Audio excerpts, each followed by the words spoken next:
Doctor সাহেব, আমি কি ভিতরে আসতে পারি? আরে এসো এসো। আচ্ছা বলো বাবু, তোমার সমস্যা কি? ডাক্তার সাহেব, আমার সমস্যার কথা পরে বলছি। আগে আপনি আমাকে বলুন তো, 525-এর সাথে 28 যোগ করলে কত হয়? 525-এর সাথে 28 যোগ করলে 553 হয়। 553 লেখা হয়ে গেছে। ডাক্তার সাহেব, এবার বলেন তো, 8532 থেকে 2322 বাদ দিলে কত থাকে? এই বাবু, তুমি কি আমার কাছে অঙ্ক করতে এসেছো না তোমার চিকিৎসা করতে এসেছো? তোমার সমস্যাটা কি বলবা তো নাকি? ডাক্তার সাহেব, রাগ করছেন কিসে লেগে? অবশ্যই তো আমার সমস্যার কথা বলবো। আগে বলেন না আমার উত্তরটা।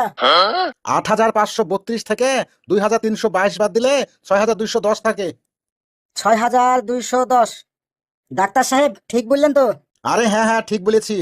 আচ্ছা ডাক্তার সাহেব, এবার বলেন তো, 3232-কে 66 দিয়ে গুণ করলে কত হয়? এই বাবু, তুমি এইসব প্রশ্ন করছো কিসের লেগে আমাকে? তোমার সমস্যা কি সেটা বলো। ডাক্তার সাহেব, সমস্যার কথা পরে বলছি। আগে বলেন না আপনি, 3232-কে 66 দিয়ে গুণ করলে কত হয়? 3232-কে 66 দিয়ে গুণ করলে হচ্ছে 2,13,312। 2,13,312। হ্যাঁ, লেখা হয়ে গেছে। এই ছেলে এই, তুমি আমার সাথে এগুলা কি করছো? তোমার ব্যাপার স্যাপার তো আমি কিছুই বুঝতে পারছি না। স্যার, সব বুঝতে পারবেন। এবার আমাকে বলেন তো, 8,540-কে 20 দিয়ে ভাগ করলে কত হয়? এই ছেলে এই, তুমি আগে বলো তো আমার সাথে কেন এগুলা করছো, না হলে কিন্তু আমি কোনো উত্তর দিব না। ডাক্তার সাহেব, বলেন না প্লিজ, এটা লাস্ট প্রশ্ন, আর কোনো প্রশ্ন করবো না। ঠিক আছে, এরপর যদি আর কোনো প্রশ্ন করেছো তাহলে কিন্তু আমি আর কোনো উত্তর দিব না। আচ্ছা, তোমার প্রশ্নটা আবার বলো। 8,540 থেকে 20 ভাগ করলে কত থাকে? 8,540 থেকে 20 ভাগ করলে 427 থাকে। বুঝতে পেরেছো? হ্যাঁ ডাক্তার সাহেব, বুঝতে পেরেছি। আপনাকে অনেক অনেক ধন্যবাদ।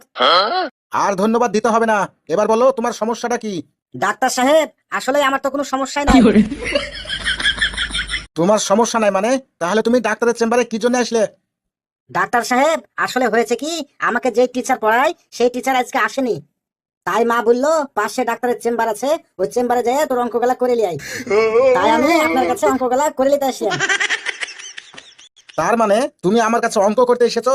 ওই বাইরে কে আছিস রে? তাড়াতাড়ি ফ্রিজ থেকে বরফ নিয়ে আয়, নিয়ে এসে আমার মাথায় ঘষতে শুরু করে দে। না হলে কিন্তু আমার মাথা দিয়ে গরম উঠতে শুরু করে দিবে।